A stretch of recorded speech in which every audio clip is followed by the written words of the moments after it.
Find other great podcasts like this one at podmoth.network. Hey guys, I'm Shelby, host of Addicted to Crime podcast. Join us for deep, chilling dives into the evil nature of criminals, and let's take a closer look at their early life and background to see how they got to the day of the crime. This podcast was created in hopes you pay closer attention to your surroundings and hopefully stay safe. You can find us anywhere you get your podcasts or else on the website www.addictedtocrime.org. Happy listening, thanks for your time, and stay safe. Hey, Twisted listeners, I'm Cindy. And I'm Diva. And this is Twisted Listers, a podcast about murder And lists.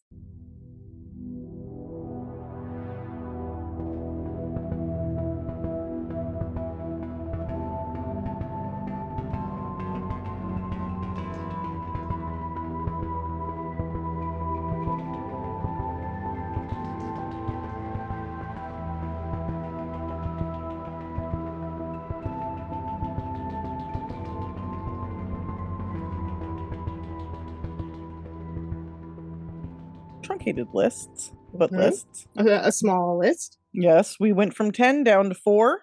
It's Mhm. much more manageable, and we're getting really good feedback, so I'm pretty stoked. Yeah, we can go deeper into the cases. I'm enjoying that.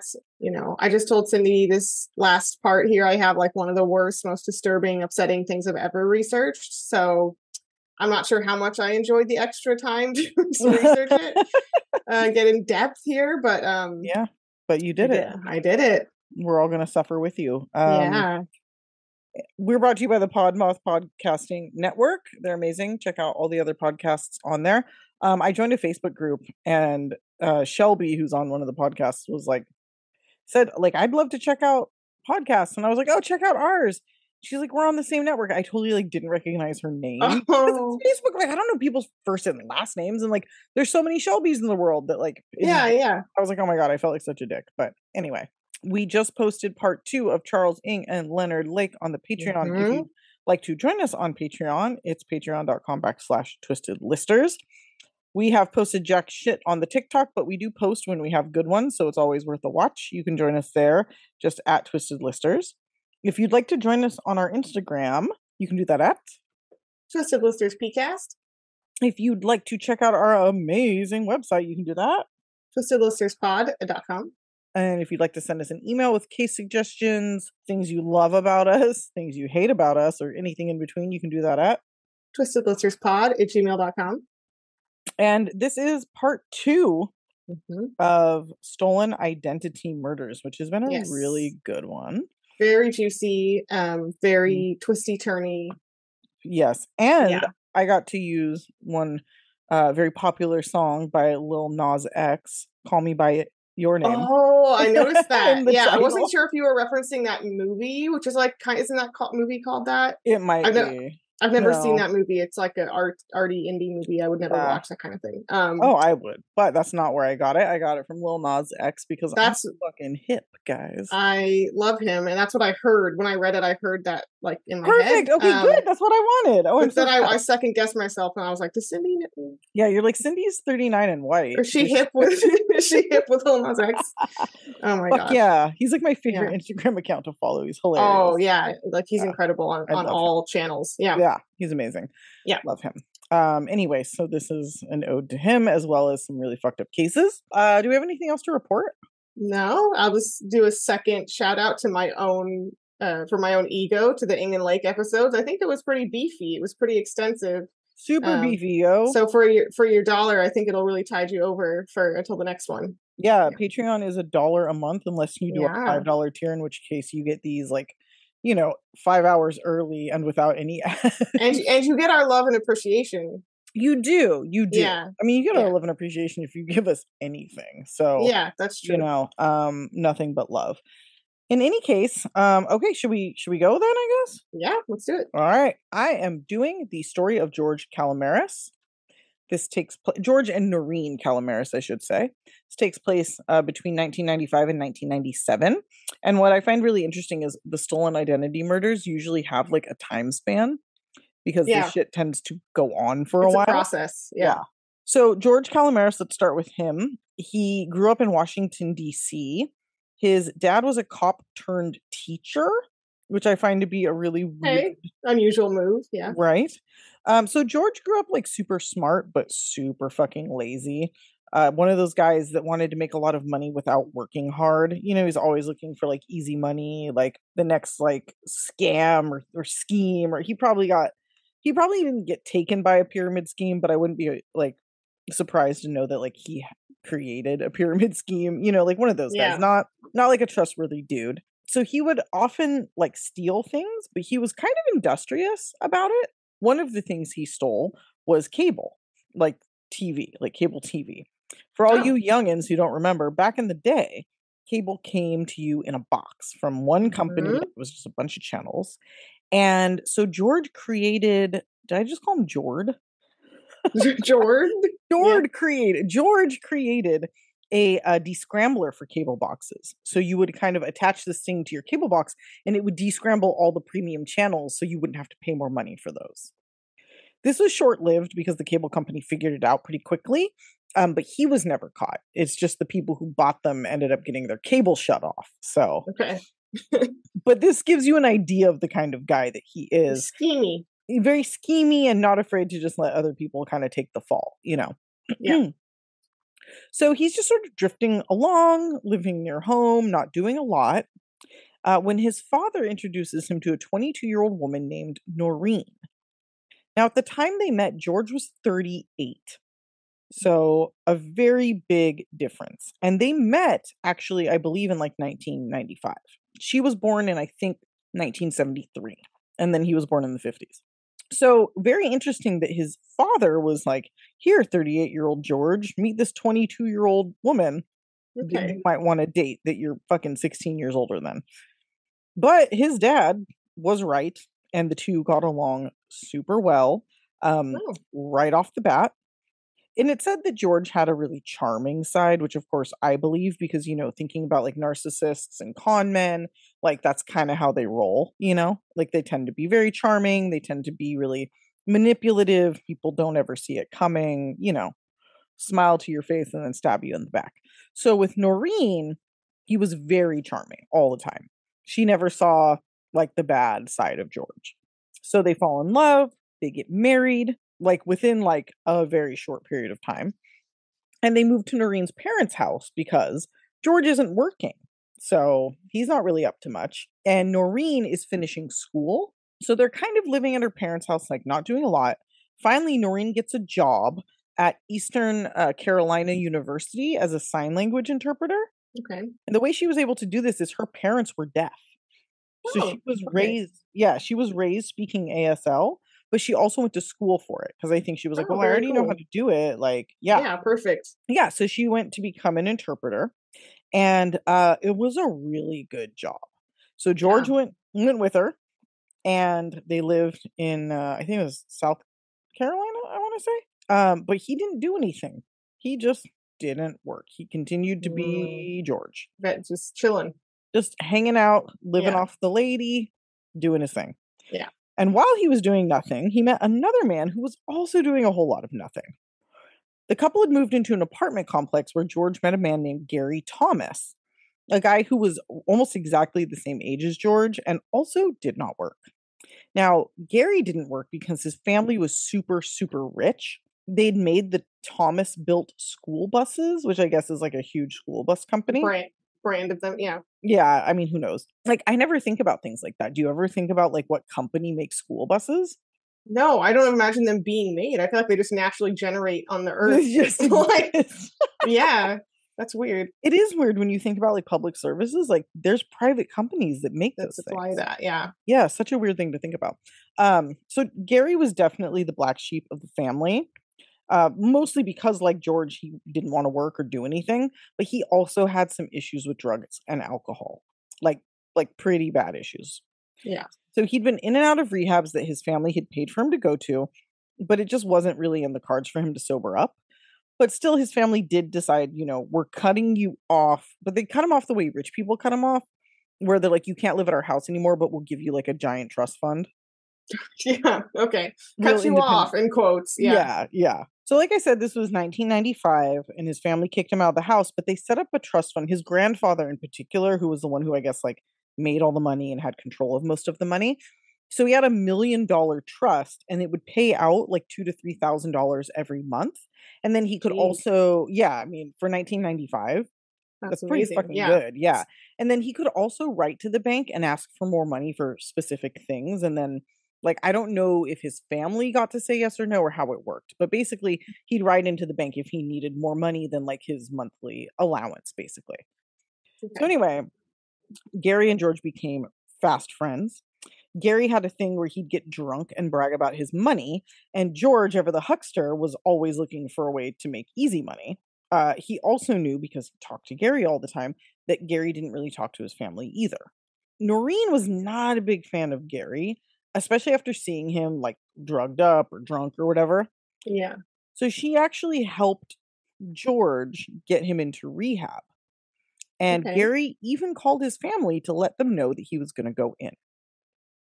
Now, after Gary was there for a while, he told them he was doing well. And then in the fall of 1996, things took a weird turn. Okay. Gary told his family he was going to South America to build homes for the needy. And then shortly thereafter reached out to his bank and said that he was coming back to the US, moving to Maryland, and that he would reach out with new contact information once he got there. Oh, okay. Very big life changes there all of a sudden. Yeah. He also asked the bank for a ton of money for various things, like to go to South America, to move back to Maryland, you know, to buy a car, this, that, and the other. And he said to them, like, after you give me this money, you probably won't hear from me for a while, which is like just a weird thing to say. Yeah. So they were still sending him like his monthly checks, but he asked for all this extra money, right? He moved out and he just kind of disappeared. And so shortly after Gary moved out, George and Noreen also decided to move to Maryland, which is a pretty big coinkydink, right? Yeah, they're all friends back together again, I guess. Yeah, there it is. So before they moved, George told the apartment manager that Gary was in South America and had put him in charge of all of his things. So George then took all of Gary's things, including his car, and fucking sold them and took the money.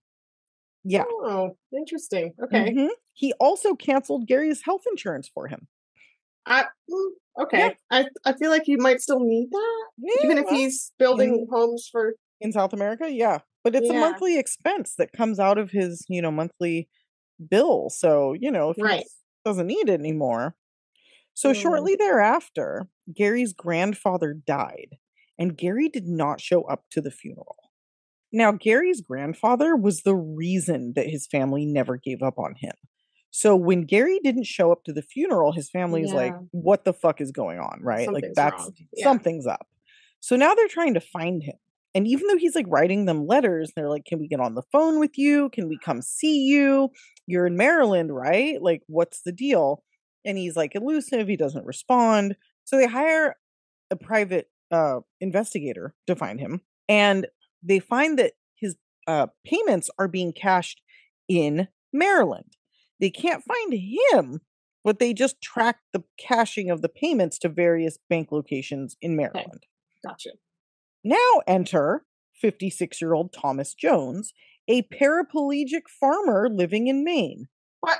Okay. That was like Scrabble. I was like, what? I know. What are all those words? I was like Mad Libs. I was like, okay. It really was. All right. It was like Scrabble. I mean, I feel like I meant Mad Libs in my head. Like just random words. I kind of like both. So yeah, he's a fucking farmer. He loved farming. And even after he became a paraplegic, he modified his tools so that he could continue to use them. So nothing slowed this guy down, which I think is kind of rad. He did have help come by here and there. People like nurses would come check on him like kind of weekly. They'd just come by, you know, check his vitals, make sure he doesn't need anything or having issues, which I think is really nice because he otherwise lived by himself. Right. He was like a really like what's the word? Like he liked to be by himself a lot. I don't know. I can't think of the word. Whenever I'm podcasting, loner. That sounds bad. That sounds negative. No, but he was. He was like kind of like a solitary person. That's what I was trying to say. Yes. I kept thinking solemn. I'm like, it's not solemn, it's solitary. Okay, anyway. So He loved to be by himself. He spent a lot of time alone. He really loved farming. But the other thing he was into was investing his money. He like loved the thrill of making money from investments. It was like a really fun game for him. In August of 1997, about a year after Gary is discovered to just like not be responding to his family, a nurse stopped by and didn't find Thomas. She did, however, find his house in disarray, which was weird because he was like a super tidy guy. Like he wouldn't even leave a dish on the table kind of thing. And she found a bunch of like mess all over the floor. So she's like, what the fuck? She goes outside looking for him and immediately finds a drag mark of blood, like a big long streak in front of the house, which she somehow missed when she came in. I don't know how, but anyway, pretty fucking scary. You know, 'cause she's out at this farm by herself and she finds like bloody. That's like the start of a horror movie. Yeah, it is. That's actually, I can like picture it in my head. I'm like, I bet it was a dusty front yard too, like no grass. Like, anyway, so she calls police. A search takes place, and it takes them some hours. But they eventually do find Thomas a couple miles away. He's in the middle of a field, nude, without his wheelchair, and with a bullet hole in his neck. Oh my god. And he's alive. What? Yeah, he's not dead. Not only that, but he's like conscious. And he tells police, they're like, how long have you been out here? And he's like, nude, unable to move with a bullet wound to the neck. And he's like, I think 36 hours.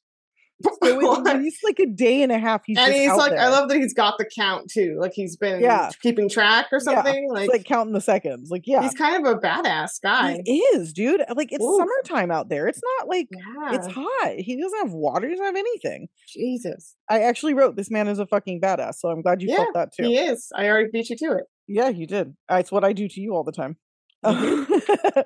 Cops are like, do you know who shot you? And he's like, yeah, George Kalomeris. Yep. All right. So I'm going to tie all this together. Okay. So apparently George's family had some land in Maine. And in fact, they had a farm, and their neighbor was Thomas. And so George had met Thomas over the years, like at least a few times, had been to his house. They were like friendly.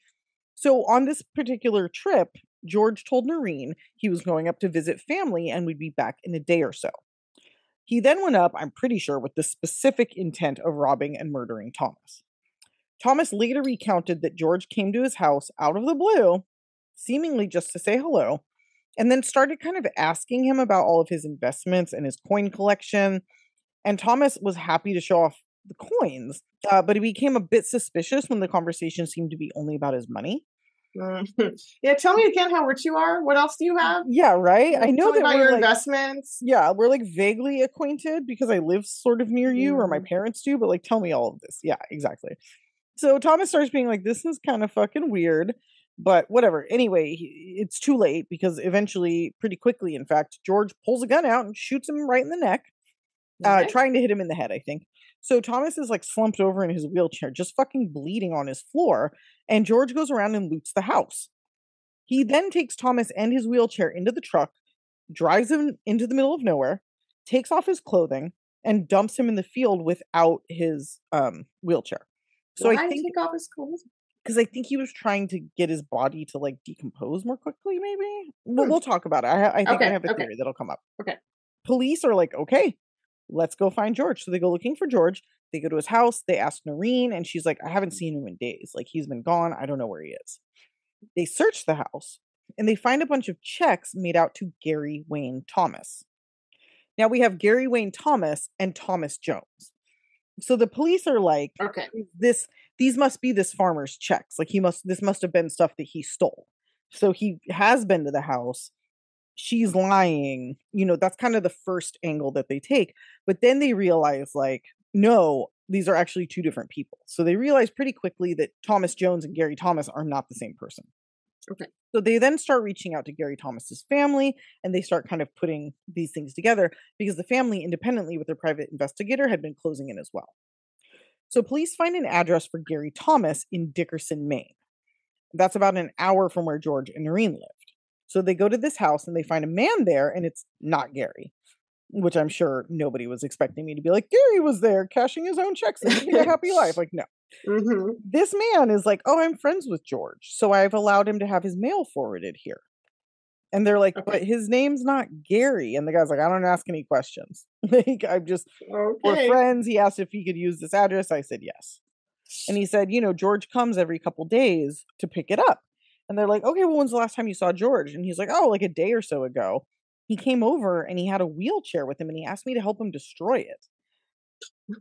Yeah. And he's like, I don't ask any questions. I'm just going to help him destroy this wheelchair. Well, he actually said he didn't. This guy who's like down for whatever was like, that's too far. Not doing that. So he told George no. Yeah.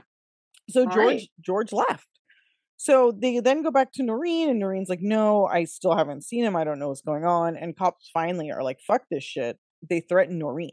They're like, if you don't help us, we're charging you as an accessory because like, there's no way that you didn't know what was going on, Yeah. He's been cashing these checks. They're $2,000 to $3,000 a month. Like, he doesn't work. Where do you think he's getting this money? Right. She's like, okay, fine. I'll set him up. And she does. So she sets up a time to meet him and give him food and clothing and money so that he can make an escape because he's going to go on the run. And he trusts that Noreen's not going to fuck him over, but she does. So he thinks. Everybody's stabbing everybody in the back here. Police arrest George at the meeting place. And at first he's only arrested for attempted murder. So now he's waiting in jail for his trial. And he comes up with a plan. He's still getting the money from Gary, right? Like he's maybe not cashing the checks at the moment, but like he has the money. I don't know if he's still getting it, but he has it, right? Yeah. So he finds a fellow inmate, a friend, and asks him to help him find someone to murder Thomas Jones. Because Thomas Jones didn't die, right? Oh my God. This guy won't quit. I know. Because his idea is like, if Thomas Jones dies, they don't have a witness. All they have against me is his word. So he offers this dude $10,000, like, to do it. And the dude goes to police and he's like, I want out early from prison. I'll set him up. I'll set George up if you guys get me out early. The cops are like, let's do it. Right. They set up a P.O. box and this dude tells George to send him a deposit of $500. He's like, I need a $500 deposit for this murder, which is like such a weird concept. Like, oh yeah. Putting money down on it. Yeah. Yeah. Like you can do layaway murder. Like it's so dumb. Okay. Payment plan. Exactly. Pay now or pay later with a firm. Pay now. Get murdered. Get a murder. We're get just murdered now. 10 easy payments of $19.99. As seen on TV. Okay. Yeah. This is way not funny and we're going forever. No, I'm sorry. Okay. I'm sorry. All right. So shortly thereafter, the money arrives at the P.O. box. And not only that, but the return address from where the money was sent was Noreen's house. Because it's no longer really George's house because he's been in prison. So they decide, okay, we're going to start checking on Noreen again. And they also tell Gary's family, like, leave your trust open. Like, leave the trust open because we want to see, like, who's using his bank accounts, right? Yeah. And they track Noreen down. They follow her and they find out that she has been taking money out of Gary's account to pay for things. But she was going to set him up. I thought she was on, like, the good team for a second. Well, she set up George, but she's still using Gary's money. She was taking the money casually. She's taking the money, yeah. She even used Gary's money to pay for the hitman for George. What? So she's a bad fucking lady. Yeah. So her ass gets arrested big time. And she went from innocent housewife to totally knowledgeable accomplice. And that kind of undid the helpfulness that she had done and kind of kind of ruined it there. She had a good thing going for a second. Yeah, she's like, I'm going to set up my husband, but then I'm going to help kill the guy who's going to put him in prison, and I'm going to use the money from the guy he already killed to do it. It's like, whoa, lady, you're doing a lot. You're doing a lot here. Yeah, convoluted fuckery that she's doing. I know. And also the like Gary Thomas Jones thing makes this really hard. Yeah. But anyway, we'll get there. So clearly she knew the whole time. How could she not? In 1998, about a year after he was attacked, Thomas died of his wounds. And George, who was super excited to kill him so that he could get away with murder, was then charged with first-degree murder. Oh, shit. So he died, like, in the hospital or, like, just took a while? Yeah, exactly. Okay. Complications. Okay. Yeah. So, now George is charged with first-degree murder. Noreen is charged with money laundering and I think, like, accessory after the fact, a ton of shit. So they have George over a barrel, as they say. And he decides to strike a deal to keep Noreen out of prison because apparently during all this bullshit, they also had time to have a kid. So they have a kid, and he's like, yeah, I'll take a deal to keep Noreen out of prison so that she can raise our kid. The cops are like, yep, let's do it. Tell us what happened to Gary. Let's start there, and we'll see what we can do. George then proceeds to tell them what happened to Gary, because they already know what happened to Thomas. He said that he wanted to assume Gary's identity, since the first time Gary had ever bragged about his money. So he spent a bunch of time pumping info from Gary about his family, his finances, everything. He went as far as making a document on his computer, which a computer in 1995, like, I remember what those looked like. I'm surprised it could hold all the information. But it was like Gary's mother's birthday, his social security number, his grandpa's favorite food, like all the weird shit that would not only give him access to Gary's things, but make it believable that he was Gary, because he was able to, like, he's doing his homework, interact as Gary. Yeah, unlike my last case where she was like calling the chick's son like shit she'd never called him before, an idiot. This just guy saying actually whatever. studied. Yeah. So he did, and obviously he did this, to convince the family it was still him. George waited for Noreen to be out of town. Then he takes Gary to see some weed plants that he was growing.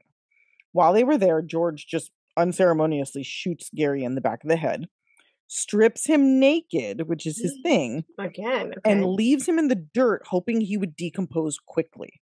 So I think that was the idea. I guess that's it. Yeah. Yeah, take the clothing off and they'll decompose. George goes to check back on Gary a few weeks later, and he's pretty decomposed, but George is like, I'm going to take some identifying bones. So he takes the skull as well as like his finger bones, and he smashes them so that the body can't, in his idea, the body couldn't be identified even if it was found. Okay. He then took over as Gary, sending Christmas cards, letters, gifts, talking about his time in South America, saying he's moving to Maryland, all that shit. And he did that for a good few years. As a part of his deal, he also led police to Gary's skeletal remains. So his family at least got, his headless skeleton, I guess, to bury. Yeah. George was given 370 plus years in prison, and Noreen was given house arrest for about 6 months and then just went on to live her life. I'm not sure if they ever divorced, but George died of a heart attack in prison in 2002. Okay. And fuck both of them. Wow. I do have one last thing. I don't know if this is true. I only read it in 2 places, but both said basically the same thing. So it could be the same misinformation, or it could be true. Apparently, George was previously convicted of murder in 1980 and given a life sentence, but was released in 1989 after only serving 9 years. I don't know that that's true, but I did find it in a few places. And I thought that was really interesting because it's like, this guy obviously has some shit going on. He's a scammy serial killer. Yeah. So he killed Gary Thomas. He killed Thomas Jones. He assumed the identity of Gary Thomas, and his lady was all up on that shit. Wow. She was into it. Yeah. And I think, she's not even that old at this point. She's like 49 or something and living still in Maine, or in Maryland. Like Silver Springs, Maryland. So look out for her, Silver Springs listeners. Yeah, that's really scary. Do we paying for shit with a dead person who you help murder's accounts? Yeah, and just scary. Like openly, she had to know, because the only way to get money from his account is to use his information. Yeah. So she fucking knew. She probably helped kill him. You know what I mean? George is probably just lying about what actually went down. She was probably way more involved. But I guess we'll never really know. Sleazy, scammy people. Yes, the worst. Now we have to do yours. Yeah, it's gonna get much more worst than that. Much more worst. Oh, okay. I'm apologizing to you, Cindy, in advance, because I chose to do the case of Karlie Pearce-Stevenson and Khandalyce Kiara Pearce. You're the worst. Do you know this? It's well-known-ish. I actually looked it up because I was like, oh, maybe I'll do this one. And then I was like, no, the fuck I won't.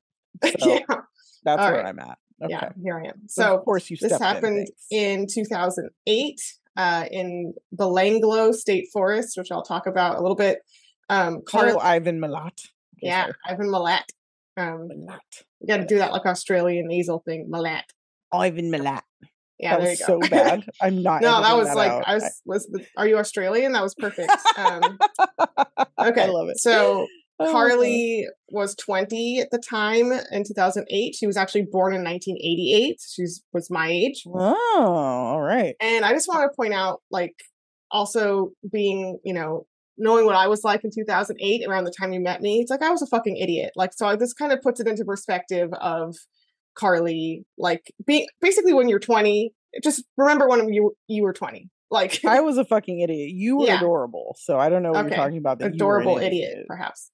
But anyway, she's 20. She's from Alice Springs in the Northern Territory, kind of that middle center state of Australia. Mm-hmm. She was super close with her family. She has a super adorable, like cherub looking 2-year-old daughter named Khandalyce, who is known by her whole family by the very cute nickname Candles.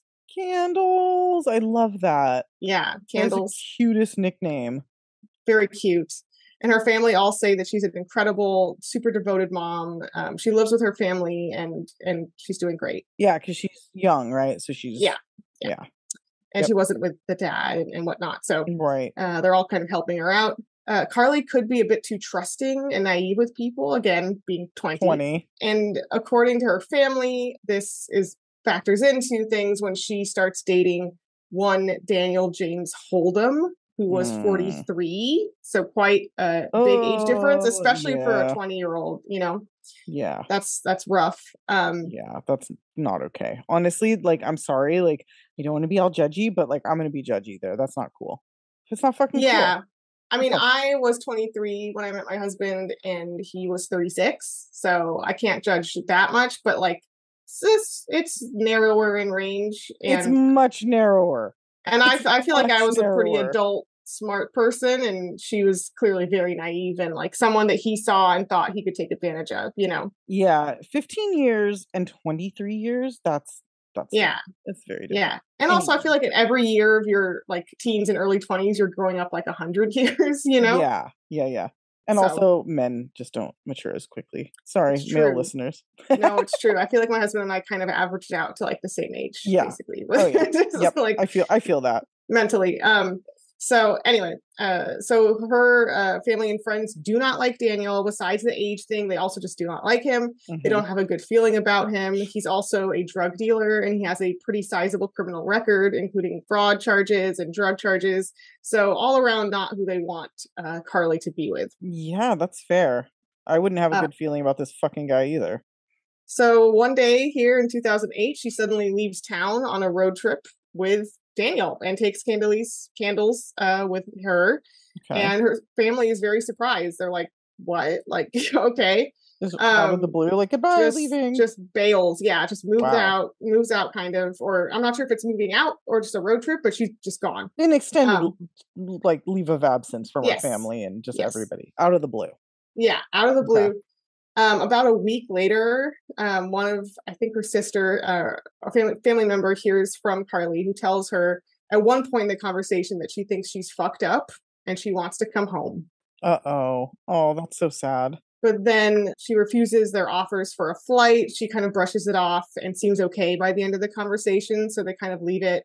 They do not hear from her after that. And they keep trying to reach her, and they will not hear from her.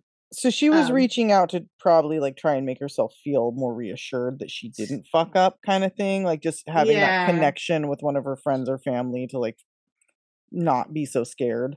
Yeah, she was feeling that she fucked up, but she wasn't willing to go so far as to like help me, save me, Right. I think. Which sadly was a mistake, it sounds like. So fast forward to 2009. A year after they left, the family never heard from them. They officially reported her missing. Okay. And the reason they took so long is because they would periodically get texts from Karlie saying that she's around, she's okay, she just doesn't want any contact with them. And her accounts were still being used, everything, they could see some of the, stuff, and it was like, she seemed like she was still around. So it could have just been like the abusive relationship where he cut her off from her family kind of right. thing. That's kind of what they thought. Just but not great, but it happens. Yeah.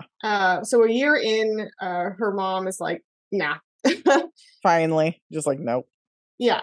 And because the police swoop in there and, I did this a little bit out of order, but the police swoop in a year later, And all of a sudden, that's when the texts start. Oh. So the accounts were being used and everything, but all of a sudden, when the police start inquiring, that's when she's like, "Hi, I'm okay. Don't talk to me though." Yeah, okay. Sorry, I messed that up. Call off the cops. I'm fine. Call off the cops, yeah. But then from then on, she texts them like with regularity, being like, "I'm Karlie and I'm fine," right? Yeah, just enough to like keep them at bay. Yeah. But there's a solid year there with nothing. Okay. So now I'm just gonna do this in chronological order, and I'm just gonna tell you what happened to Karlie and Khandalyce, and everyone. 8,000 trigger warnings. It's like one of the worst things I've ever heard in my entire fucking life. And then on top of that, I have more worse things to tell you. Okay. Oh, good. Okay. So only a few weeks after they had left on this trip, he drove Karlie to the Belanglo State Forest, which is where Ivan Milat killed people and dumped them. Yep. He sexually assaulted Karlie, and he then killed her by stepping on her throat. What the fuck? Brushing her windpipe. Jesus fucking Christ. Her cause of death is listed as stomping. That is fucked up. He also sexually assaulted her with foreign objects around the time that she died. That is insane. So like as she's dying, he's doing this. Yeah. And he dumped her body in the bush, and then after that took photos of her dead body. This guy is real fucked up. Yeah, this is some Ted Bundy shit. Yeah. Quite literally. Yes. This is also the worst thing I've ever heard. You might be wondering what happened to baby. I'm super baby, not. Khandalyce. Because I know it's going to be bad. Yeah, it's going to be bad. So following 4 days after Karlie's murder, Daniel, and he was seen kind of with Khandalyce here and there. Okay. 4 days after Karlie's was murdered, he took Khandalyce to a motel. Okay. He bound her in duct tape and raped her. No. Yep. Oh my God. And she was, it's gonna just keep being repulsive. So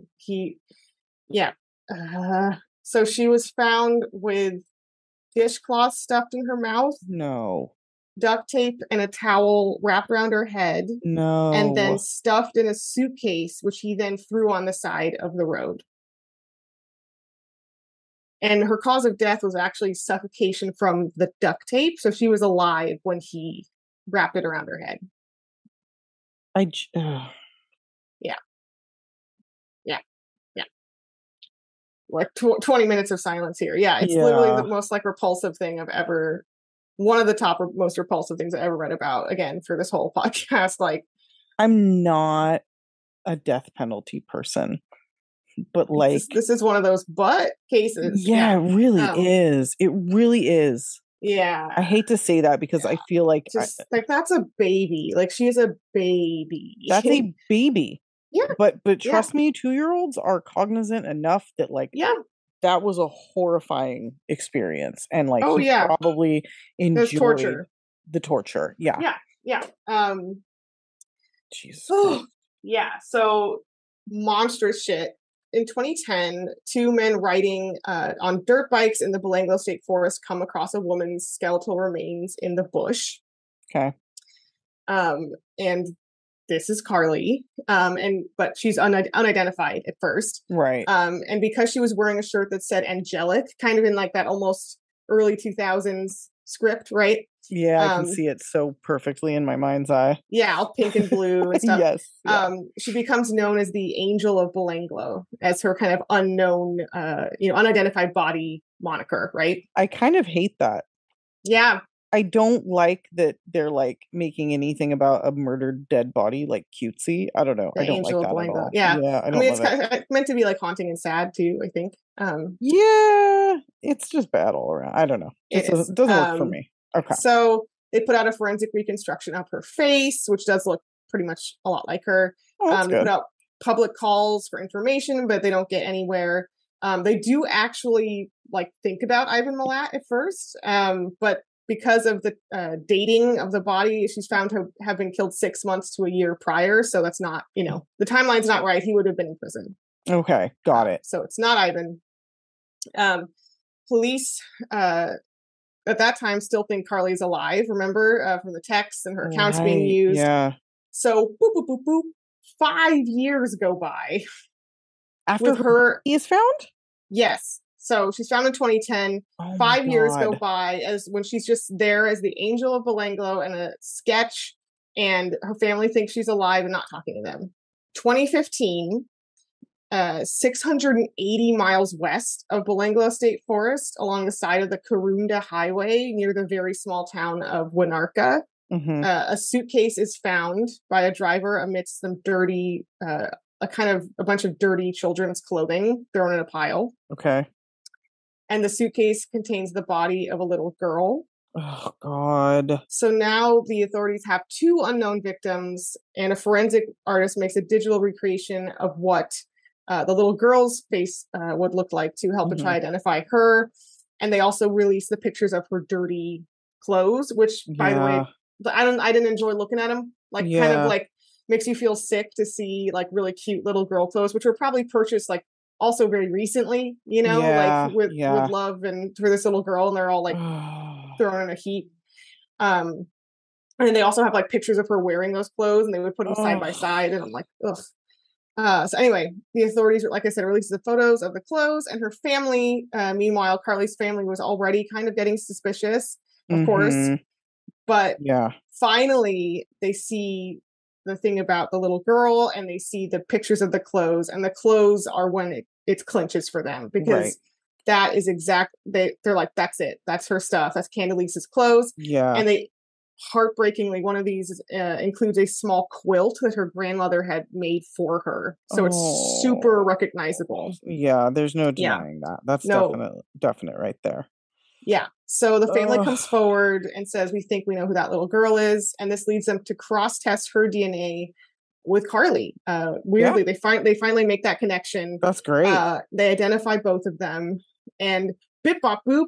Hey, Daniel, what the fuck is up? So they catch up with him. And Daniel here, our absolute trash sack, Daniel Hold'em, was in prison at the time for raping a 9-year-old. Oh my God. Oh my God. Yeah. Fuck this fucking monster. Yes.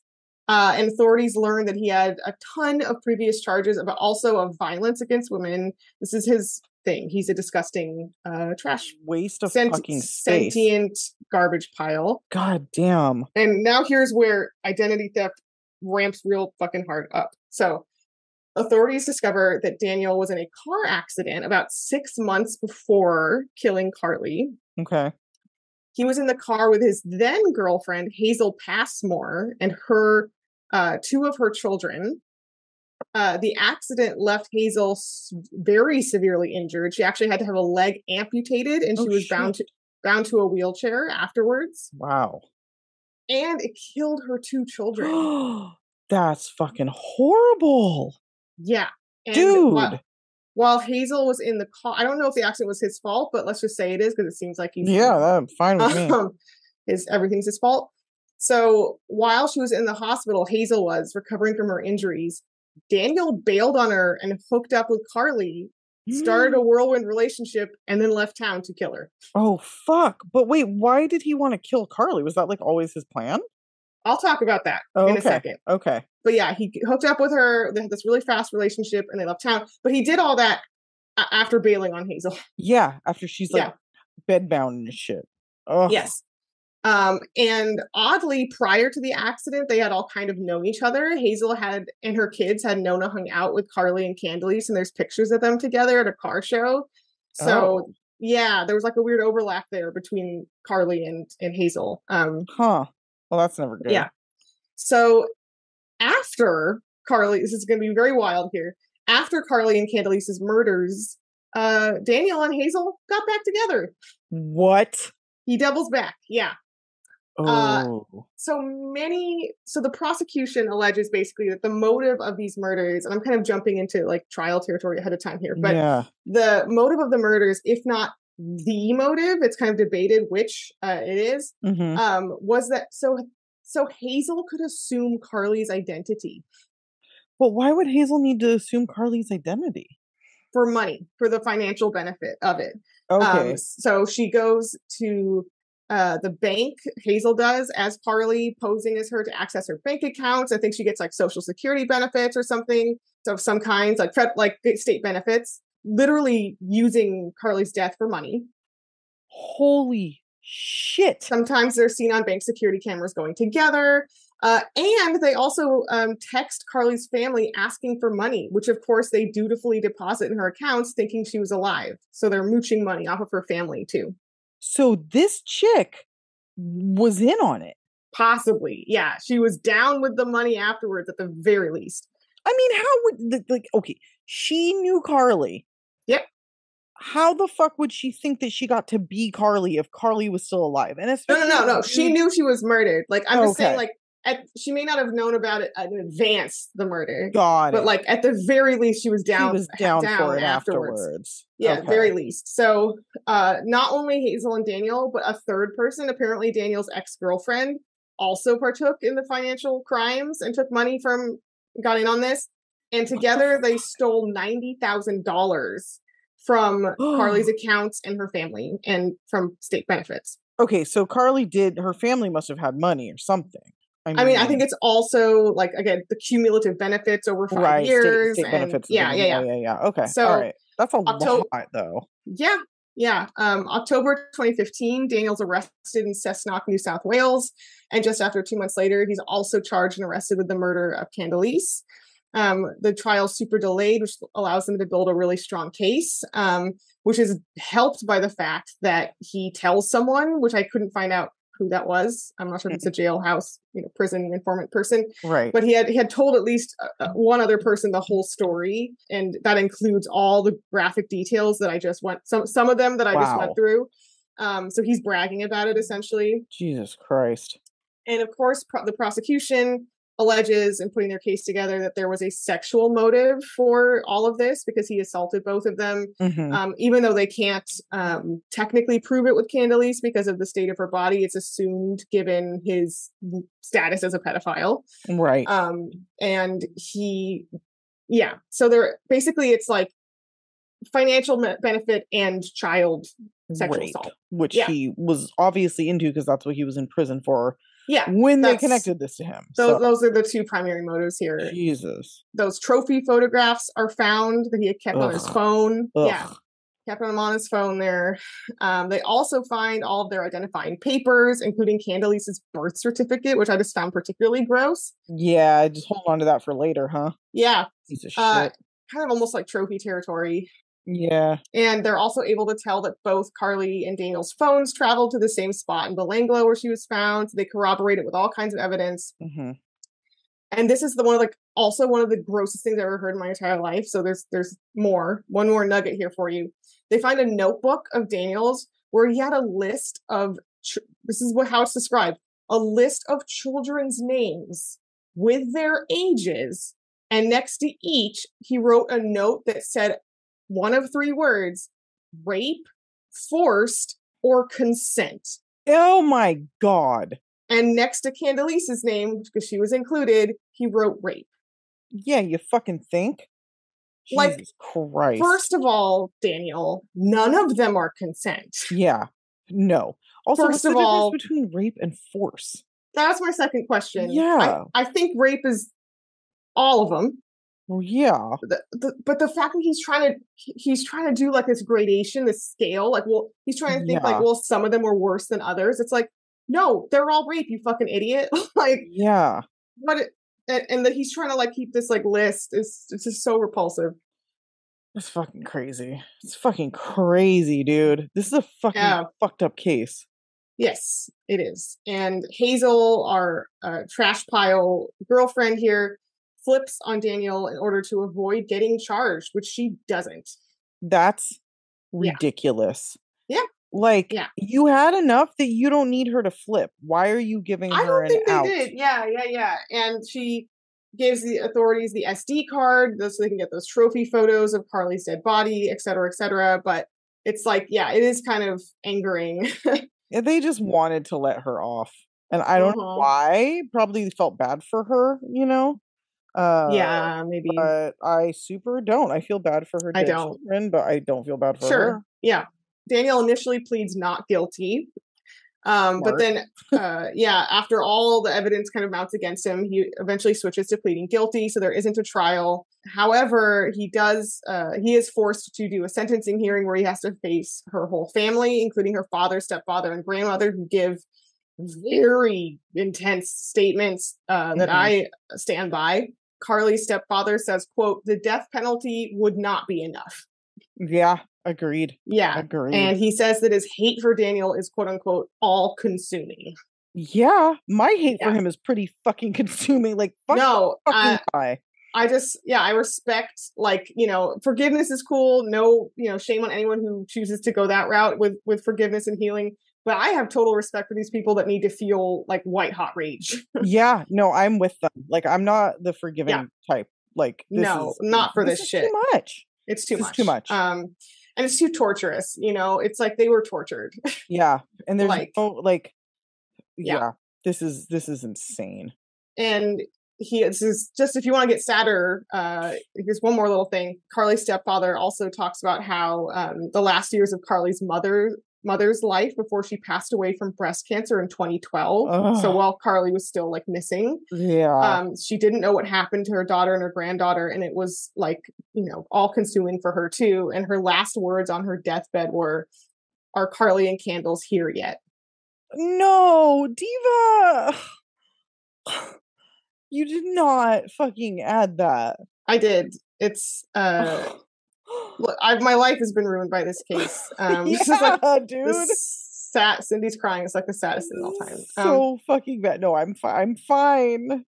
I'm breathing through it. So last point. We're what? done here. No. It's just a sentence. So the judge gives him 2 life sentences without parole. And says basically a long judge statement about how these crimes are so horrific and extreme that nothing else would be warranted. You're never getting out. And although Karlie's father did come out and say, given the death penalty, that it was not technically possible as it was abolished in New South Wales in 1955. Yeah. So, yeah. Which I don't disagree with, really. Right. They gave him the best they could for it. I mean, we just last week were like, I don't really want to say that I support prison justice. And I'm not going to say that right now. But I'm just going to touch on that subject. Okay. So. Yeah. I mean, what I would like for Daniel is ideally like a Boschian hell. I'm not like a religious person, but I'd like there to be for him. Yeah, I think that's fair. Like a long, torturous hell demonscape. Anyway, that is a very disgusting and heartbreaking case. And and for a while too, their cases were like known as like kind of Jane Doe things, right? Her Karlie's was. So it's like, just like an unknown case. And sometimes the unknown or unidentified body turns out to be this very like pedestrian murder of like, the abusive boyfriend. But this one turned into this story of like, Jesus Christ. Like, yeah, it's fucking crazy. Like long term. Ugh. Yeah. Poor mother, dude. That's awful. So fucked. Oh my god. There you go. That was so fucked, Diva. I'm sorry. Fuck. It's really bad. Yeah. What are we doing next week, by the way? Oh yeah. So Cindy and I actually haven't talked about it. A lot of times we cheat and talk about it. Yeah, we didn't. Yeah, and I realized I just thought of it not that long ago because it feels summery. So can I just surprise you live on the air? And if you hate it, we can edit this out. And no, it's fine. Let's do it. You can tell me that it sucks, but I think you'll like it. I'm sure I will. I was thinking about hitchhiker murders. Yes, dude, that's so good. Why would you think I would hate that? Do you know me? Have we met? Come on. It's like it's classic. It's true crimey. It feels kind of summery. Like you think of like a 70s teenager in like short shorts, in the summer. Like that's who we're going to be covering, by the way. So. Yeah. So wow, that I can't. Also, shocked we haven't done that before. No. Nope. That's wild. It's a rich category. Yeah, we'll be able to do this one like every summer. Yeah, dude, that's a great topic. That's a really good topic. Yeah, cool. I'm excited. Okay, well, thanks everybody for listening. I would like to apologize on behalf of myself and Diva and Twisted Listers for what we just did to you, what she just did to you. It wasn't me. Sorry. Yeah. but it's a representative of, Twisted Lister. So on all our behalf, I apologize. I'm sorry. I just often learn about the worst things I've ever learned about, and then I feel like I have to share them because it's like, okay, now it's off my chest. Now someone else knows. But for you to say like this is the worst case ever, like I knew it was going to be bad, but I didn't think. Yeah. Like that made me sick. I mean, you see why I said it was on par with Joseph Edward Duncan, because it felt like it was on par. But everything you said got worse. And like how when it starts where it started. Like insane. Yeah. Insane. Yeah. Okay. Well, anyway, I hope everybody did okay. I hope you all survived. Go watch some cat videos, shake it off. Yeah, man, I'm gonna go watch something real fun and try to wash that out of my brain. So, I'm probably honestly going to go back to watching Living with a Serial Killer, which I've just been binge watching with my husband. So okay, but it's actually quite good. Salacious and fun. It's British, and it's about people that lived with British serial killers. Nice. I'll have to check it out. You on the Oxygen Network? Yeah, that's a free ad. Oxygen, you're welcome. Sorry. Oh my God, if they gave us ads, I would do such a good job.